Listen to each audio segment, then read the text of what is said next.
Hey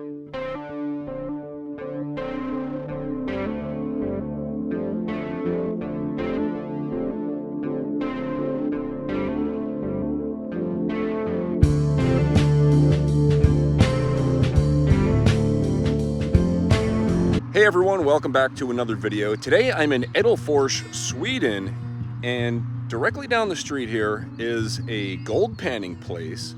So I decided to make a trip out here, check it out, and bring you guys with me. I hope you guys enjoy the video.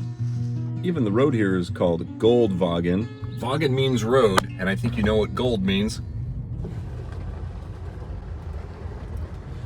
Oh cool, they have like metal detectors and all kinds of stuff.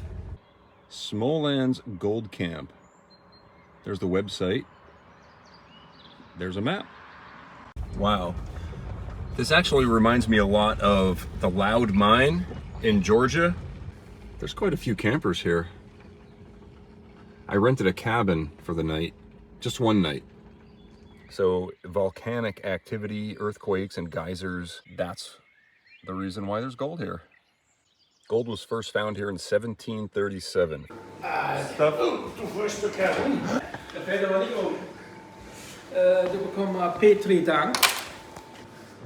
All right, so they do have a kitchen and stuff in here, and he doesn't speak English at all. He only speaks German and Swedish. He showed me around. He showed me what I can do tonight. Basically, there's like a place to learn how to pan for gold right here. And then right past it, you can see where those trees are. There's actually a river there where I can pan for gold tonight. And he said that I can use or rent, I'm not sure, a pan and a classifier and get a shovel and stuff. So I think we're gonna be able to find some gold tonight, if I get lucky out there. I know that river's been dredged a lot, so we'll have to see. Okay, so we're here. I'm gonna drive this way, go down here to 3. Oh yeah, nice and seasoned. All right. A classifier, yeah. A little shovel, yeah. Det första, du kan det bättre. Yeah, that'll work. And Rinne, vill du Oh, you have sluice box. I don't need one. I'm just gonna pan. Do you have buckets? ja. I'd like a bucket. That would be great. A bucket is all I need. They even have boots over here. I bet they don't have size 13 though. Maybe they do. All right, here's the cabin I rented. There's a fire pit right there. I'm only here for one night. Got to check out the back. Oh, I got the coolest backyard ever. All right, so we're gonna check out this gold mine first. This is the first gold mine in Sweden. It was discovered in 1737. You can pause it and read this. The actual gold mine is here. So we're gonna take a walk over to it and we'll see it. 18,000 whole and half ducats or coined from 62 kilograms of gold that were mined here up until 1919. All right, here it is. Sweden's very first gold mine. Can't really go in there because it says, well, I'll turn the camera around, I'll show you. So this thing has been mined from 1737 all the way up until 1919. So just a guess, I would say most of the gold has been mined. Yeah, that's it right there. I think I'm gonna have to take my Sweden rock. I like to collect a rock from every state and country that I visit. Where's my Swedish rock at? Which one's going back to Colorado? That's interesting geology though. It won't fit on my shelf, unfortunately. That one will. You can see right here, there's a vein right there. I'm surprised they haven't mined that out. They may have done an assay on it to see what kind of gold is in there. So right here from the main road, you can actually see down to where, I guess, the top of the mine collapsed in. You can even see some evidence of the old days when they were mining here. So this area is blocked off. This is also evidence of the old mines. And this. Here's another adit here, also behind chain link fence.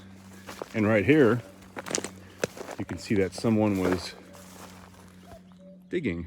There's another fenced off area. There's another one right here with mine openings.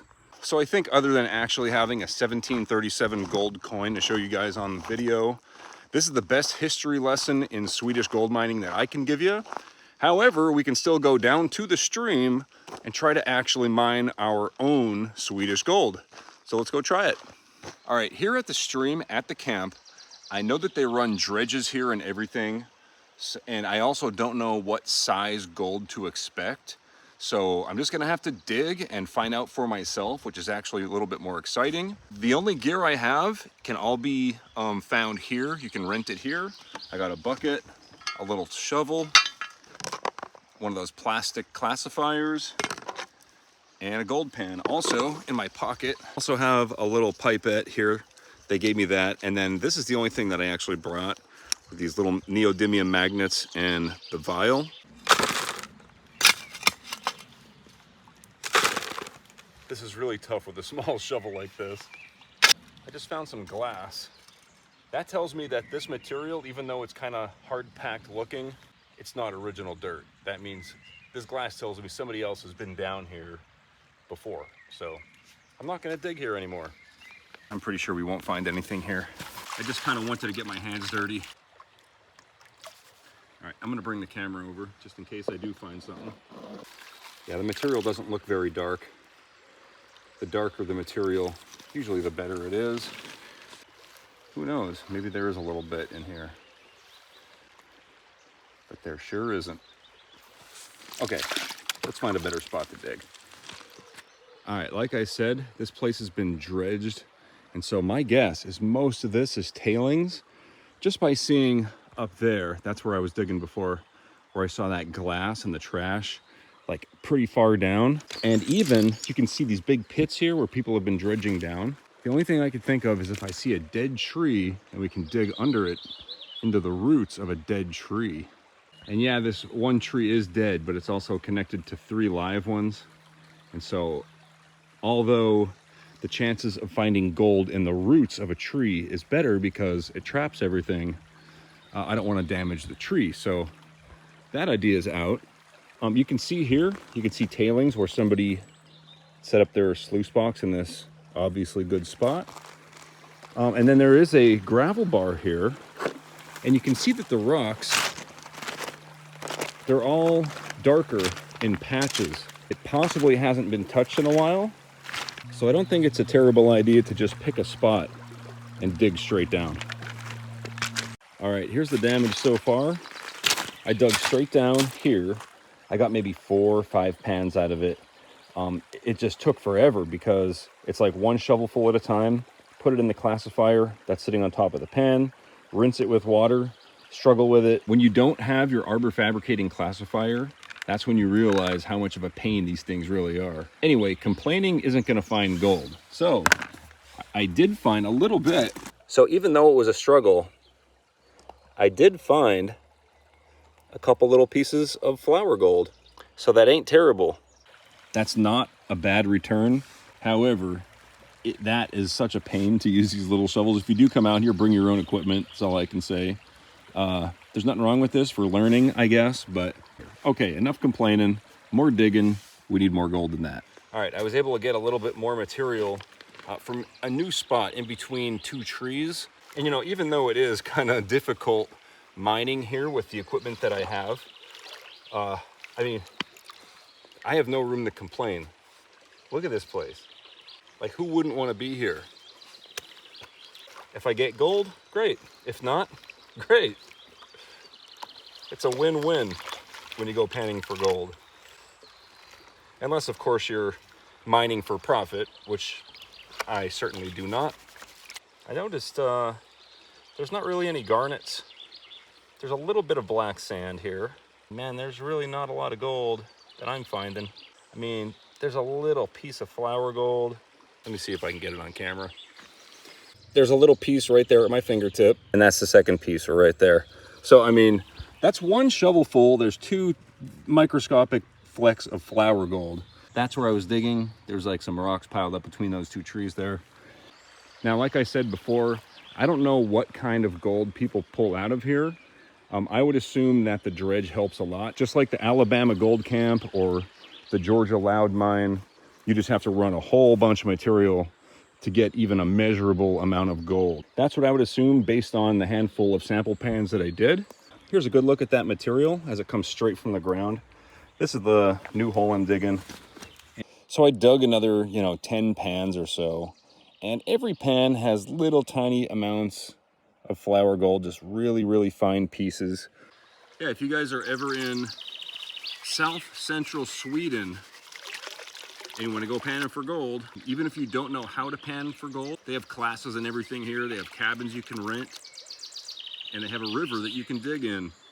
You might not find a lot of gold, but then again, I only ran probably the equivalent of like 3 or 4 buckets. I really didn't get much gold for that amount of material. Okay, everyone, thanks for watching my video. I did about 15 pans. That's equal to about 3 5-gallon buckets in the United States. I have probably 15 or 20 pieces of flour gold in here that aren't even, they're so small. It's really just float gold. Just tiny pieces that are like immeasurable. Even if I had 100, it probably wouldn't even move the scale. So that's just to give you an idea of what kind of gold you can expect to find out here with this kind of equipment. Now, if I had my regular equipment, I've been out here for a couple hours struggling with this stuff. If I had my regular equipment, like my arbor fabricating classifier, a normal size shovel, 2 5-gallon buckets, things would have went a little bit differently, I'm sure. But I worked with what I had. I had a lot of fun out here. So this is just a quick edit into the video. This is the next day, and the reception gave me a bucket of unclassified dirt right here. And this is the gold that was in it. So at least I'm not walking away completely empty-handed. They mine this here. This is what comes from the dredge.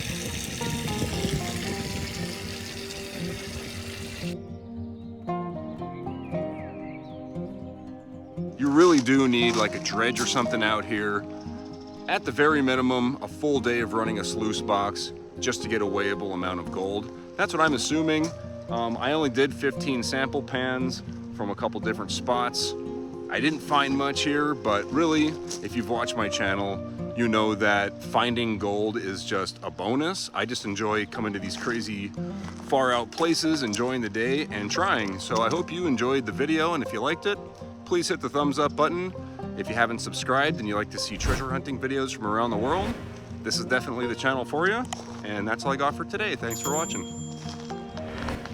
Thanks everyone for watching my video. If you're still here, you're one of the 42% that actually watched the whole thing, so I really appreciate that. Also, a big thanks to all of my Patreon supporters and channel members on the screen. And if you like this video, you're going to like the other ones linked here on the screen as well. And thanks for watching.